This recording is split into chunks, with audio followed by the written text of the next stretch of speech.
Relief operations ng OVP, inihanda na para sa mga biktima ng Bagyong Karina. Inihanda na ng Office of the Vice President, OVP, ang relief efforts, kasunod ng patuloy na pananalasa ng Bagyong Karina sa mga lugar na apektado ng pinakahuling weather disturbance partikular sa National Capital Region, NCR, at Region 4A.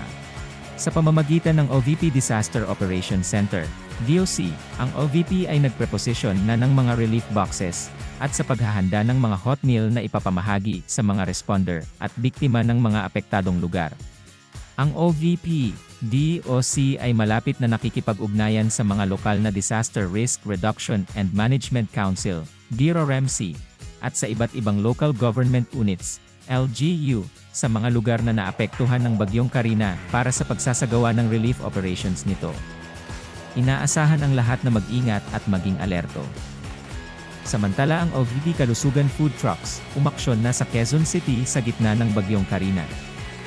Sa kabila ng malakas na buhos ng ulan, lumarga na ang Office of the Vice President, OVP, Kalusugan Food Truck, at namahagi ng mainit na aros kaldo sa 240 disaster responders na kinabibilangan ng barangay rescuers, pulis, barangay Tanod at iba pang naapektuhan ng pagbaha sa Manresa Covered Court, Barangay Manresa, Quezon City.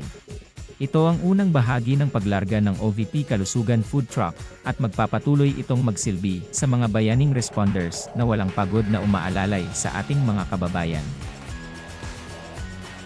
Samantala nagpaabot ng mensahe ang ilan sa ating mga kababayan para sa ating Vice President Sara Duterte. Ito ang dapat mamuno sa bansa bago darating ang delubyo, nakahanda na lahat. Hindi kagaya ni Diktador Lubog Baha na nasa meeting pa sila. Admiral Kokak pakihigop naman ng tubig para matuyo kagaya ng ginawa ng China at UAE. Manang-mana ka talaga sa tatay mo. God bless and protect you, VP Sara. Maraming salamat, mahal naming Vice President Sara Duterte, sa hagarang pagtulong sa mga kababayan nating nalubog sa baha. Kahit paano po mapawi ang kanilang gutom at lamig na nararamdaman, basta Pinoy maasahan sa oras ng kagipitan. Thank you, Ma'am Sara, and God bless to all.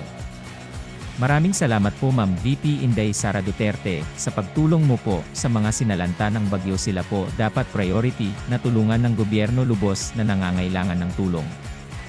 Pwede po ba, isantabi na muna politika, and let's all do what we can to help those who are and will be badly affected by the recent calamity. Sa mga may ekstrang unan, kumot, banig, toiletries, groceries, pakihanda at pakitabi na po. Tiyak marami na naman tayong mga kababayan na mangangailangan ng mga nasabing gamit. Hanggang dito na lang po muna.